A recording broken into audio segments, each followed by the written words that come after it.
Maharashtra TV news, आवाज सर्वसामान्यांचा।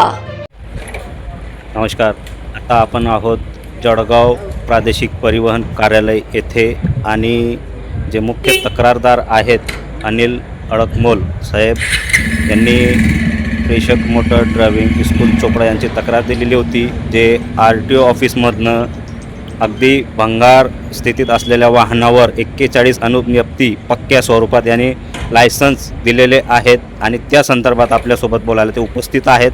आपण त्यांच्याशी जाणून घेऊ त्यांची मुख्य तक्रार काय आणि मागणी काय आहे। दादा, नाव तुमचं?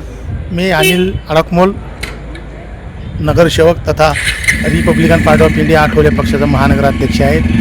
मी या ठिकाणी सर, आपली मुख्य मागणी काय आणि तक्रार काय? मी या ठिकाणी उज्ज्वल मोटर ड्रायव्हिंग स्कूल चोपडा यांच्या संदर्भात तक्रार केलेली होती। त्या तक्रारच्या अनुषंगाने वर्मा साहेब यांनी एक समिती गठीत केली आणि त्या समितीचा अहवाल आल्यानंतर त्यांनी उज्ज्वल मोटर ड्रायव्हिंग स्कूल या मोटर ड्रायव्हिंग स्कूलचा 30 दिवसासाठी परवाना रद्द केलेला आहे, निलंबित केलेला आहे।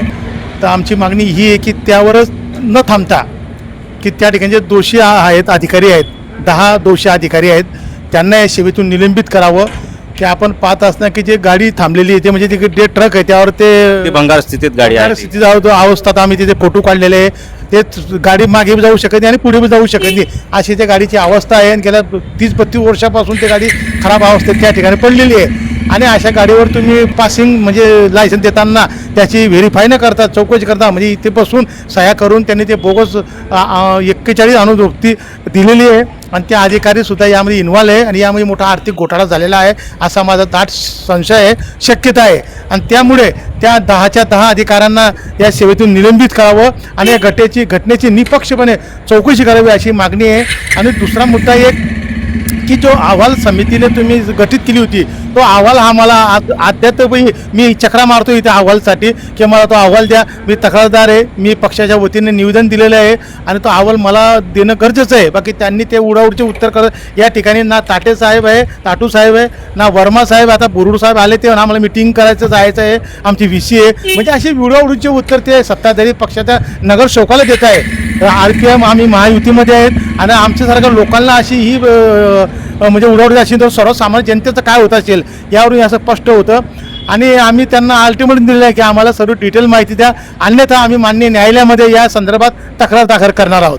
बरोबर, आपण अगदी बरोबर बोललात की 41 अनुज्ञप्ती भंगार स्थितीत असलेल्या वाहनावर दिलेल्या आहे आणि त्याच्यावर कुठलीही टेस्ट ड्राईव्ह घेतलेली नाही। सर, यांनी त्या वाहनावर वाहन चालकाची टेस्ट ड्राईव्ह घेतलेली नाही, पण मग जे संबंधित इन्स्पेक्टर अधिकारी आहेत ते वाहन चाचणी घेतात, त्यांनी असं कसं दिलं असेल? त्यांनी म्हणजे मी डायरेक्ट थेट आरोपच करेन की त्यांनी सर्व चिरीमिरी घेऊन हे काम केलेलं आहे। त्यांनी त्या गाडीवर तुम्ही बघत असाल की जळगाव जिल्हा हा महाराष्ट्रामध्ये अपघाताच्या क्रमांकावर आलेला आहे।